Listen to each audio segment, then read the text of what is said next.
Well, what a week it's been, Dustin. Incredible week for the share price. Yeah, busy week. We spoke last Friday via Google Meet, and I think, what are you, like 30 cents, right? Something in that ballpark. Yeah. That's pretty incredible. So tell us about hole 11. Why did the market love this hole so much? Well, I think I would backtrack. I think we got going before that. I think it took a bit of time for people to just circulate the news of the previous intercepts of 900 meters of 0.5% from surface. Pretty significant intercept, and significant enough that I think it got a lot more eyeballs on the stock, and you get enough people on it. They're like, okay, this is incredibly undervalued just for the land alone. But yeah, hole 11, the significance of that is that we drilled the second ever blind porphyry discovery in the Golden Triangle. I think, it's something like 160 grand meter equivalent. So that definitely counts as a discovery. It's second ever after GT Gold. That was the previous one. We've got the same people involved from GT Gold.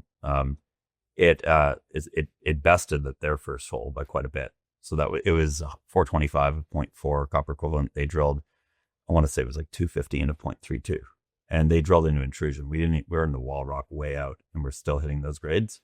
So the scale looks huge. It has an epithermal system on top of it, with pretty damn good grades, especially at today's prices that we haven't been pushing. But, we've done all the groundwork to move that epithermal system forward and test this porphyry target where we have all these other indicators like geophysics and mapping backing up the size of the target and, knowing where to go. So we've got all the vectors. We know exactly where to go. And this looks like a big golden triangle porphyry. It doesn't look like something small. Chief Geo did her master's on Mitchell, which is the M in KSM. KSM, yeah. 52 million ounce deposit. KSM is the largest undeveloped gold deposit on Earth, the biggest gold porphyry cluster. This looks the same. The rock, she's looking at the core. She's like, this looks, they have an intrusion there, and we got these little dikes. Then the intrude, 2 meter scale dikes. The intrusion, they call it Mitchell. They call it Mitchellite.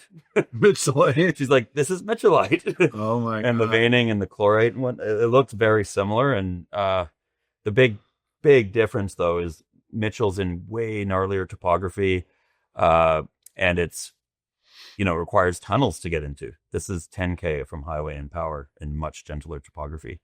So it's if there is a Mitchell there, this is totally different, even if it's a third the size, So that's an important point. This is a buried porphyry target. So you don't see porphyry rocks at surface there. No copper, like below background copper in the soils, because it's actually been leached at surface. Wow. So that's really very, very interesting. Tell us about hole 11 again. So you say you're in the country rock. It's heavily altered country rock, but it's country rock. You're actually not in the intrusion. You're definitely not in the potassic zone. So what does that tell us about what could be lurking? So effectively, the hole started in one type of rock that we're not sure if it was after mineralization or it's just not reactive, but you get very abruptly. I think it goes from 200 parts per million, so 0.022 to 0.4 samples over a 5 meter interval. Mm-hmm. The minute you get into the basalt, which is the best host rock, super reactive, and you get into that, and you're in it, and it continues. But the key is it's pyrite is probably 10 times chalcopyrite, 10 to 1, in places 20 to 1. So much so that I thought it was lower grade, because it's hard to pick out, similar colored minerals. So, where we're at in the system, being in the type of alterate, when you have that much pyrite, you're way out. As you come closer, you lose pyrite eventually. And if you've got that much sulfur kicking around, it means it's scavenging all the metals. And in fact, just the copper grade should improve dramatically as you get towards the core of the system, and hotter with the intrusion of the potassic alteration. But if it's pushing metal that far out as well, it indicates you've got a big system. So it's it's amazing. Super, super fired up as a team. The funny thing is, I was thinking about it on the drive down to the city last night from Squamish. early in the season, we had 2 drills. One drill started at Williams. The second drill arrived, and I was like, we need that drill to go to this target in case we hit something. We couldn't get it where that pad was just a little bit of a micro terrain depression, and it had snow in it at the time when we had the archaeologists in to clear it, and we couldn't get it cleared on their first pass, and they weren't back for a few weeks. So it got delayed. We drilled it on the 7th hole. Rod snapped. We also lost hole 6 higher up the mountain. Kind of got a bit spooked, and we're like, we need to make sure we get these Williams holes, higher confidence holes in.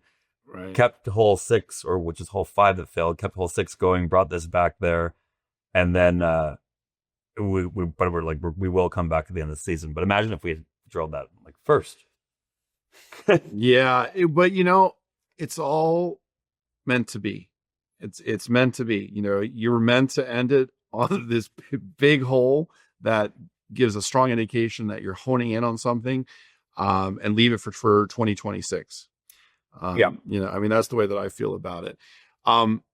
Look, tell us about the depth, because I've talked to some investors who are concerned it's too deep, right? They don't fully get the porphyry model. They don't totally get the fact that there's a big slope. So tell us how deep this target actually might be. So we've got, based on the knowledge we have, which is limited without other drill holes, we think it could come within, say, 200 meters of surface. But there's epithermal mineralization above that. And, there's an intercept of, I think it's 56 meters at 2 grams right above where we would imagine the center of gravity would be. And that's open-ended from surface. So it's like, I don't know if there's going to be dead rock between, it might all be mineralized. We don't know. But there's, just because we hit it down hole, it was one drill hole. We found it. That's the key. And the grade is good for the alteration you're in with the lack of an intrusion, potassic alteration. It's like, so it's good tenor, you would say. It's really good tenor. It indicates you're in a fertile system, and you've got good grades at Williams. The 100-meter intercept's over 0.5%. Yeah, that might not be good enough, but the 900 meters, but you've got 235 meters of 1% equivalent. Like, you start looking at those grades on a system that could be an order of magnitude bigger, and I'll let your imagination do what a core could be when it's that much bigger, because the core, it's going to go up proportionately. Yeah, the fun thing about this is there's a lot of room for your imagination to run wild in terms of scale. The chargeability anomaly is very large. It got larger just based upon some lines. It got larger. We've got EM data we'll have soon. That's being the 3 inversions being done, and that looks pretty interesting too. I would say it indicates that it's bigger than what we see so far, but they're all geophysics, right? You need to look at many different layers and not just use one, because geologists know this well. It's geophysics. Like, it's just one survey, but when you have multiple data sets overlapping, that's when it's good. But they're all overlapping here. Exactly. Everything overlaps, and the target where you could fit a world-class size system is completely untested except for one hole that hit the side of it. So it's like wide open. There's nothing right now. There's not, like, after next year, we'll either have proven it or disproven it. But right now, there's nothing to disprove it. How many holes, do you think you need to drill into this target area to be able to say we've got it or we don't have it? So I think something on the order of, I would like to commit to say 800-meter holes. So that's 6,500 meters. So something in that ballpark, 6,000 to 7,000 meters.